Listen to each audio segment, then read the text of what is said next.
कभी-कभी ना ऐसी चीज़ें हो जाती हैं जिन्हें डिस्कस करने में आपके रोंगटे खड़े हो जाते हैं। ज़ुबिन गर्ग दादा, हमारे इंडियन म्यूज़िक के ऐसे लेजेंड जिन्होंने इतने बड़े-बड़े वर्ल्ड रिकॉर्ड बनाए कि किसी की औकात नहीं है कि उनके एक भी रिकॉर्ड को छू सके। इतने बड़े-बड़े गाने दिए कि किसी की औकात नहीं है कि ज़िंदगी में एक भी गाना वैसा दे सके। सही मायने में जब ऐसा कोई लेजेंड हमारे बीच से चला जाता है, तो वो दुःख की घड़ी हमें कहीं न कहीं झिंझोर देती है। लेकिन अगर हम बात करें ज़ुबिन गर्ग दादा के डेथ केस के बारे में, बहुत सारी स्पेकुलेट हो रही हैं खबरें और कई न्यूज़ चैनल इन चीज़ों को कवर कर रहे हैं, कई न्यूज़ चैनल इससे फ़ायदा उठा रहे हैं और कई लोग इसके बारे में अपनी-अपनी थ्योरीज़ बना के वीडियो बनाते चले जा रहे हैं, जो कि हमेशा ही मुद्दापरस्त और अपॉर्च्युनिस्ट रहे हैं। लेकिन मैं उनके बारे में आज यहाँ पे बात नहीं करने वाला हूँ। मैं बात करने वाला हूँ ज़ुबिन गर्ग दादा के डेथ केस के बारे में। जी हाँ, ज़ुबिन गर्ग दादा, हमारे वो लेजेंड जिन्होंने 52 साल की उम्र तक आते-आते 40,000 से ज़्यादा गाने गा दिए हैं। 40,000 गिनती ऐसी कि उँगलियों पे की ना जा सके। गिनती ऐसी कि एक लेजेंड की पूरी ज़िंदगी हमारे सामने रख दे। नंबर ऐसा जो शायद हमारी आँखों में वो खुशी ले आता है, लेकिन मंज़र ऐसा जो ज़िंदगी भर हमारी ज़िंदगी में एक नमी ला के रख देगा। लेकिन अगर हम बात करें ज़ुबिन गर्ग दादा के केस में, तो ज़ुबिन दा आज हमारे बीच में नहीं है। लेकिन उनके जो गाने हैं, आज भी इन कानों की शायद शान बन के गूँजते हैं।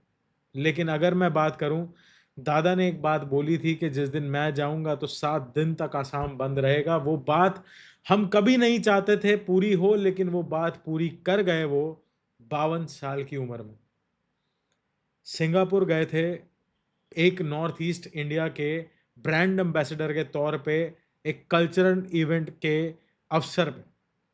वहाँ जाके उन्होंने पता नहीं अपनी टीम पे भरोसा किया, आसपास के लोगों पे भरोसा किया और वो चले गए उस शो को होस्ट करते-करते या एन्जॉय करते-करते एक पार्टी करने के बाद अगले दिन स्कूबा डाइव करने। जब हमने वो वीडियोज़ देखी, हाँ, दादा के चेहरे पे एक स्माइल थी पानी में कूदते वक़्त, लेकिन कुछ आवाज़ें पीछे से आ रही थी, रहने दो, जाने दो। वो आवाज़ों ने इस डेथ केस को एक नया मोड़ दे दिया और वो मोड़ ऐसा है कि शायद हम चाहते हैं कि वो सच ना हो, लेकिन अगर सच हो, तो उनमें से किसी एक को भी छोड़ा ना जाए। दुःख इस बात का नहीं है कि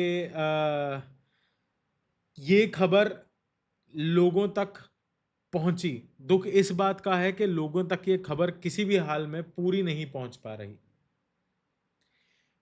2 पोस्टमार्टम किए जाते हैं, एक पोस्टमार्टम सिंगापुर में किया जाता है जिसमें क्लियरली लिख दिया जाता है कि पानी में डूबने की वजह से दादा की मृत्यु हुई है।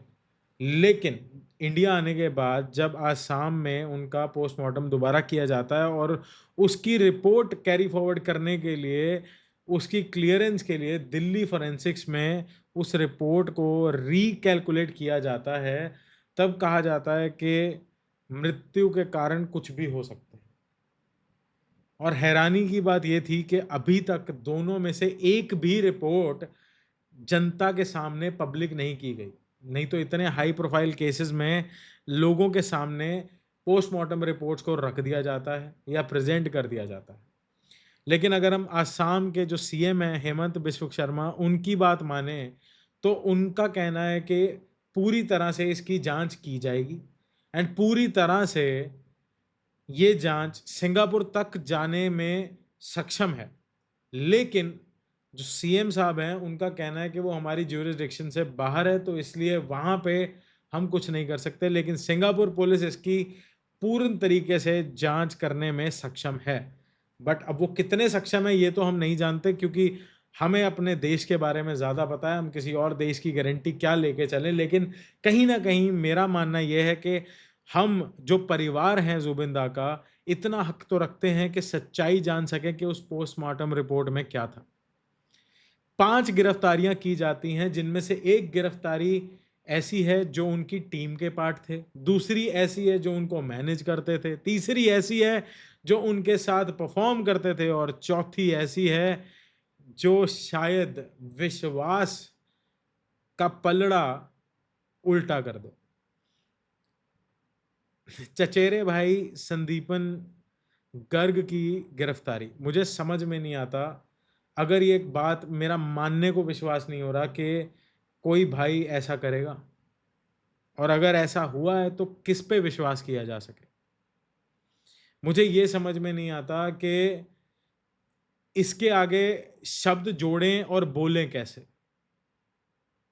ये एक मर्डर मिस्ट्री बन गई है डेथ केस से, जिसे सुनने के लिए शायद हमें जिगरा लगेगा ये सोचने में कि जुबिन गर्ग दादा हमारे बीच में नहीं है। हमारे लिए तो यही दुख काफी था। ये दुख देखने के लिए हमारे जख्मों पे नमक छिड़का जा रहा है ये कह के कि ये एक मर्डर मिस्ट्री है। अब मुझे नहीं पता कि ये बात में कितनी सच्चाई है, मुझे नहीं पता कि ये बात कितनी पुख्ता है, लेकिन अगर ये बात सच है तो सैलाब आना तय है मेरे दोस्त। मैं इतना बोल देता हूं, चाहे वो इंटरनेट हो चाहे आसाम, अगर ये बात सच हुई तो रिश्तों का वो सैलाब जो जुबिन गर्ग के प्यार करने वालों की तरफ से आएगा, न जाने किस किस को उड़ाकर लेकर जाएगा।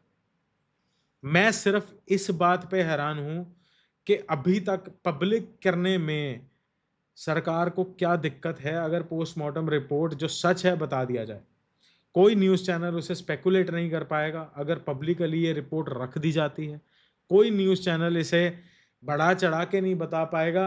अगर ये रिपोर्ट पब्लिकली रख दी जाती है, क्या ये रिपोर्ट इसलिए छुपाई जा रही है कि एक डीएसपी जो कि चचेरे भाई हैं जुबिन गर्ग दादा के, एक गवर्नमेंट ऑफिशियल के ऊपर ये बात आई? क्या ये बात छुपाई जा रही है इस वजह से कि कुछ इंटरनल लोग मिले हुए हैं?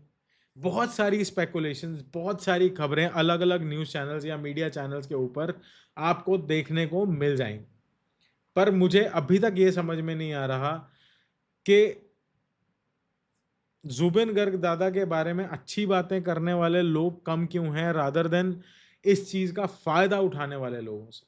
दादा का गाना आया है, उसके बारे में कोई बात कर ही नहीं रहा। दादा के गाने इतने बड़े-बड़े थे, उनके वर्ल्ड रिकॉर्ड्स इतने बड़े-बड़े थे, उसके बारे में कोई बात कर ही नहीं रहा। बात हो रही है तो उन चीज़ों की जो पब्लिक में अभी तक पब्लिश्ड ही नहीं है।